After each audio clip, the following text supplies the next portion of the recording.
no. I wish there was a word for this feeling.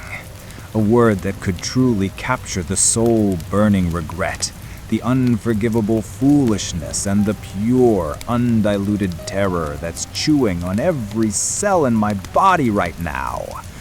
But no, all I have is that single, absolute denial, replaying in my head like a broken record. No, no, no. I clicked on it. It sounds so ridiculous, doesn't it? The entire collapse of my reality, this whole nightmare, started with something so small, a single mouse click. A simple plastic click of my right index finger on my old Logitech mouse. An action I do thousands of times a day without a second thought. But that click was different. That click was an irreversible mistake. My cursor hovered over that thumbnail for a full minute, I'm sure of it. I remember it perfectly. A plain black rectangle, just absolute pure black, a digital black hole on my YouTube recommendations page. It just sat there, nestled between all the other flashy clickbait thumbnails, silent and defiant. It wasn't trying to get my attention, it just existed, knowing that people like me would find it. And the title, that haunting title, written in a clean, simple white font, almost like a friendly warning. Don't click this black box. Nothing good is inside. The channel that posted it, WhisperPen. Oh man, WhisperPen. That name was my own personal ghost story. I'd seen it once before, months ago. A mysterious YouTube channel, a ghost in the machine.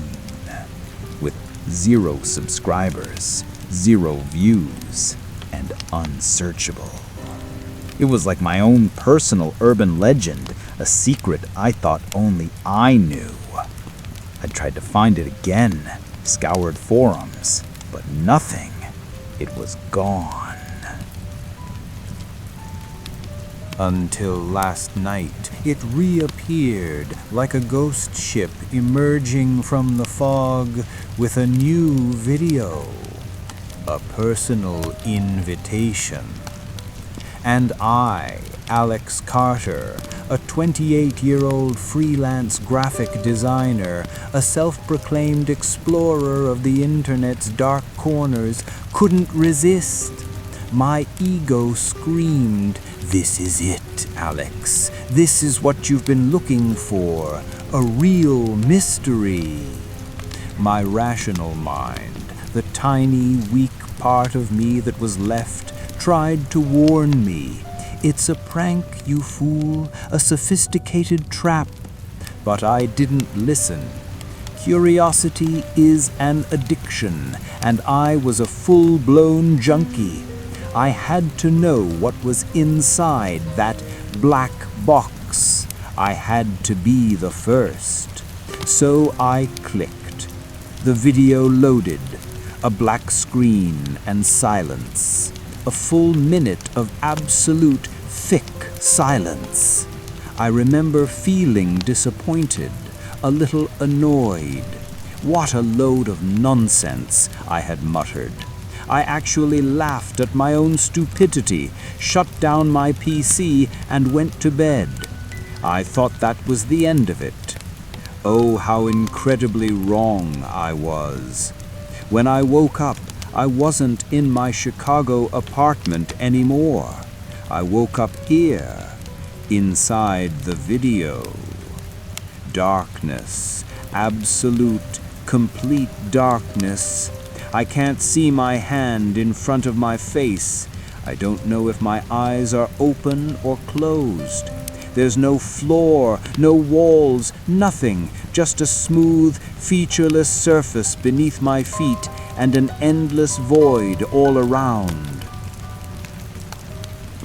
And the silence. My God, The silence is worse than the dark. It isn't just quiet, it's the total absence of sound. I can't hear myself breathe, can't hear my own heartbeat, can't hear the hum of life. I feel like I've been thrown into an anechoic chamber in the middle of space. I only know I exist, and that fact is horrifying. Until it wasn't silent anymore. Schlick! A wet sound, a disgusting tongue-clicking sound, somewhere to my right. It had no echo. It just appeared in the void and then vanished. My heart stopped. My entire body went rigid.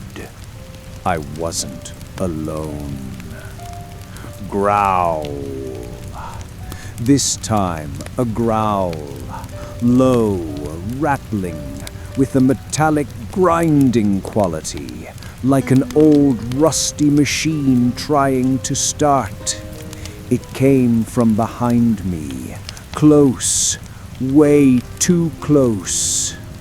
I didn't think. Primal survival instinct took over. I ran. I just sprinted headfirst into the darkness with no direction, no destination, just a single command in my brain: get away from that sound. And so the game began.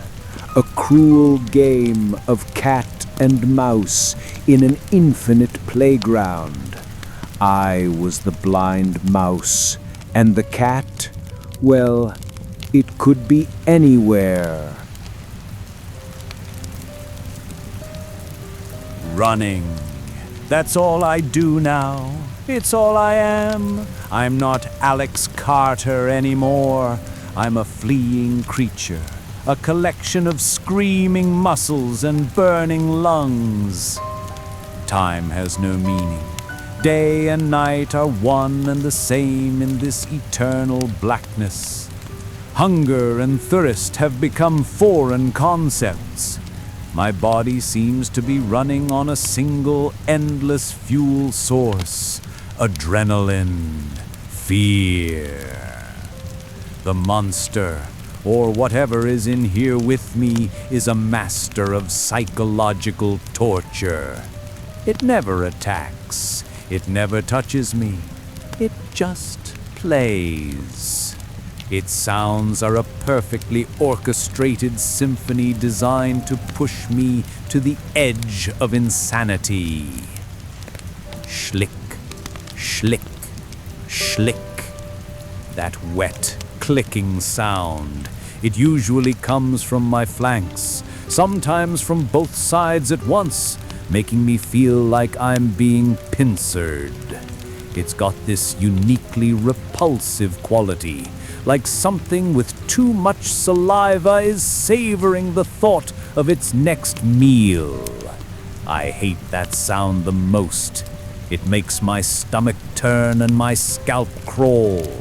Every time I hear it, I have to swerve, stumbling in a panic, trying to break out of its sonic trap.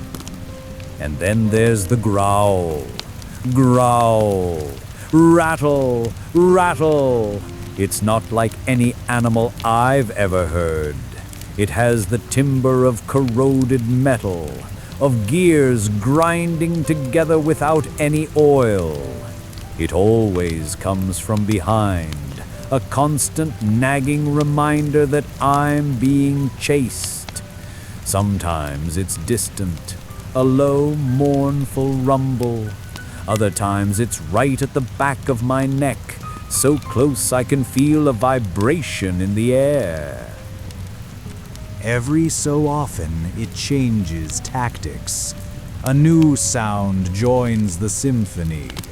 A high-pitched, thin whistle, like air being sucked through a tiny crack. It usually comes from directly in front of me, forcing me to skid to a halt. It's like an invisible wall. Sometimes there's a scraping noise, like claws on concrete. But what concrete is there? What is it scraping on? The thought is almost worse than the sound itself. I've tried everything. I tried running in a straight line, hoping to hit a wall. There's nothing. I tried running in circles, but how would I know where I started? Every direction is exactly the same. I've screamed. Oh, I've screamed so much. I screamed my name. I screamed for help. I screamed at the thing hunting me. Leave me alone. What do you want? But my screams are just swallowed instantly. There's no echo. In this dead space, not even a scream of pure desperation can find a surface to bounce off of. It just vanishes. The isolation is crushing. Nothing to see, nothing to touch but the smooth surface under my feet. Nothing to smell but my own fear, a sour stench of cold sweat. Just those sounds and me. My imagination, a designer's most valuable asset, has become my worst enemy. It started painting pictures of my pursuer, a hybrid of machine and flesh, a giant mechanical spider with rusty legs that make that scraping sound, a wet mouth that never stops clicking, and a soundboard in its chest that produces the growl. Or maybe it has no fixed form? I don't know which is scarier. The exhaustion started to set in. Not normal, sleepy exhaustion. This is a deep, cellular fatigue.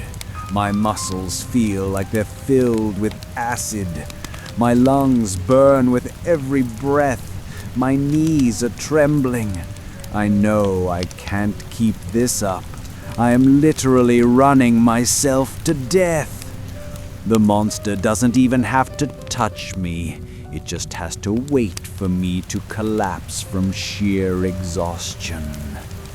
And then, out of that desperation, a new thought was born. A crazy thought, a rebellious thought.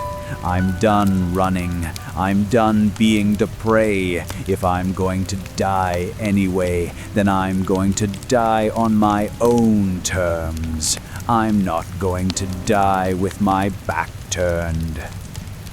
Growl. The growl came again, right behind me. Close as it had ever been. This time, I didn't run faster. I stopped. The sudden halt almost sent me toppling over. My whole body was shaking from exhaustion and tension. The silence that followed was abrupt, heavy, and expectant. Maybe it was surprise, too. The mouse had stopped running. I stood there, panting in the darkness, my heart hammering like a war drum. I waited for another sound, waited for the killing blow. But there was nothing, just that silence. A silence that was somehow even more terrifying than the noise. All right, you want to play? Let's play. I took a deep breath, gathering every last shred of courage I had left. I turned around 180 degrees, and I started running toward where the last sound had come from. I was running toward it. It's a bizarre feeling, running toward your fear instead of away from it. Part of me was screaming that this was the most foolish, suicidal act imaginable. But another part, the tired, broken part, felt a strange sense of release. At least I was in control of my final action. "Come on, I'm right here. Come and get me," I screamed in my head, since my throat had no strength left for actual sound. I braced for the growl to erupt in my face, for a horrific impact. I squeezed my eyes shut, not that it made a difference here. I prepared myself for teeth, for claws, for a tearing, crushing pain that would end it all. I ran, and I ran. The space around me seemed to thrum. I could feel it. It was close, so close. Its presence was as thick as the air before a thunderstorm. This was it, the final moment. My body lunged forward, and then impact. But it was nothing like I imagined. Nothing at all. No cold metal. No scaly skin or hard shell. No sensation of being torn or crushed. What I touched was fabric, soft, a jacket, and underneath that fabric was a body, a thin, bony shoulder, an arm, a human body. It couldn't be. The shock of it stopped me dead in my tracks, my entire body frozen. My hands were still on the shoulders of another person, a person who was trembling uncontrollably, even more violently than I was. At my touch, all sound abruptly ceased. What is this?" I stammered, my voice barely audible. The person didn't answer. They just kept shaking. My mind was reeling. 1,000 questions exploded in my brain. Who is this? Why are they here? Where's the monster? Or was there no monster? Was this person making those sounds? Before I could process any of it, a voice spoke directly inside my skull. A voice that was cold, genderless, and ancient. "The role of prey is over. You have won the dark game." Won? What did I win? The person I was touching began to convulse violently. A small whimper escaped its throat. Then they started to fade. Right under my hands, their body grew translucent, wispy, and then dissolved into a puff of black smoke, disappearing into the darkness. I stood there stunned, my hand still held out in the empty air. The voice in my head continued, cold and clinical. "New position, predator." Predator? Objective. The next prey will arrive. The prey is completely blind and can only hear. Task.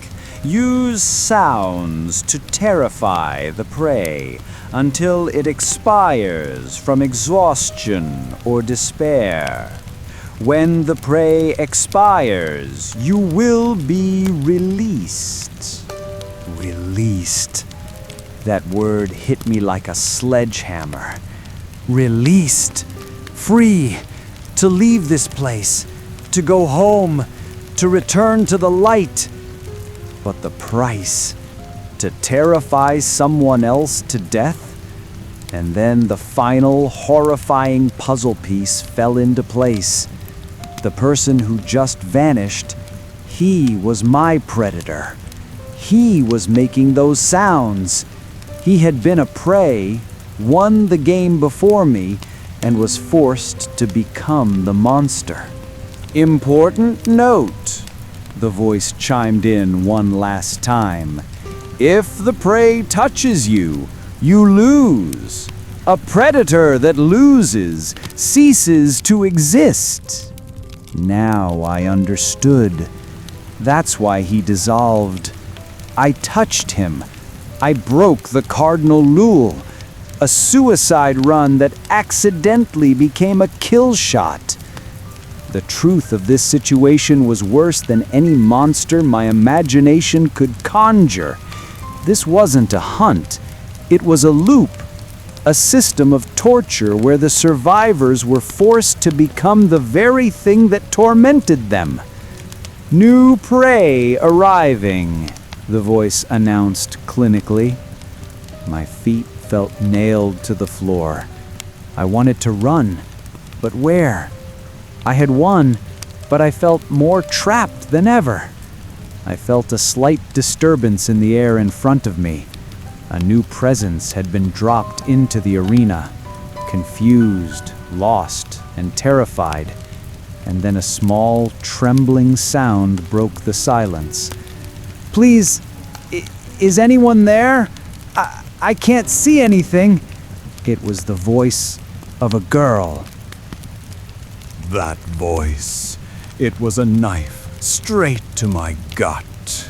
It held the exact same primal fear I had just experienced. The wound was still fresh, still bleeding. She was standing there, probably just a few feet away from me, in the same darkness, utterly helpless. She knew nothing about the game, about the rules, about the cruelty of this place. Freedom. The word flashed in my mind again, this time tasting like a sweet poison. Sunlight, the smell of coffee in the morning, life.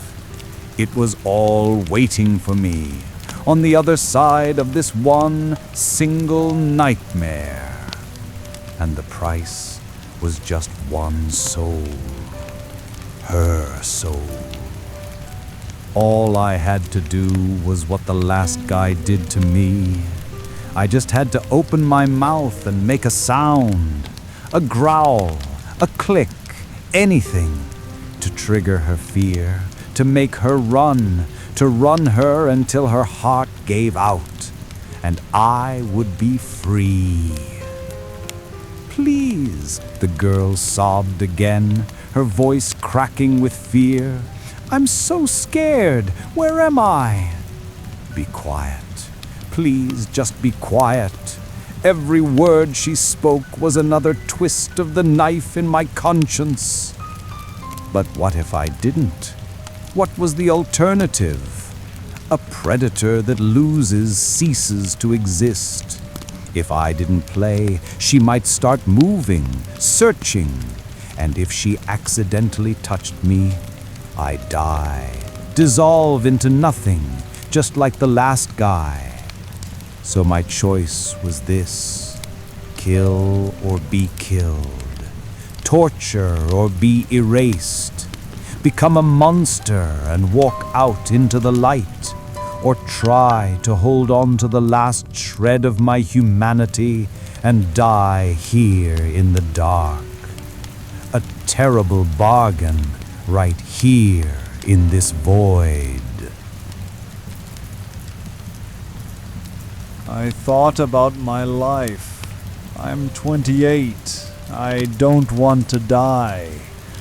No, I don't want to die. Selfishness, the rawest survival instinct, began to rise up, choking out the weak protests of my conscience. It's not your fault, Alex. You're a victim too. You won. You deserve to live. She's just unlucky. If it wasn't you, it would be someone else. The girl started to cry. Small, suppressed sobs. I closed my eyes. I thought about the man who hunted me. I wondered what he went through. Did he feel guilty, or had he come to embrace his role? I don't want to be him, but I don't want to die either. Hello? the girl called out again, her voice shaking, but with a new hint of determination. She started to walk, slow, shuffling steps, feeling her way through the dark. She was coming toward me. Panic, cold, sharp panic seized me. She's coming. If she touches me, it's over. I have to do something right now. I took a deep breath. The air in my lungs felt cold. I opened my mouth. Freedom or death? Live as a monster or die as a man? The real world was waiting. The sun was waiting. A sound came out of my throat. It wasn't a word. It wasn't a scream. It was a growl, low, rattling, and full of the timbre of rusted metal. The sound that I had learned to hate, the sound that had haunted me. Now it was coming from me. The girl let out a piercing shriek of terror, and she started to run. The game had begun again, and this time I was the monster.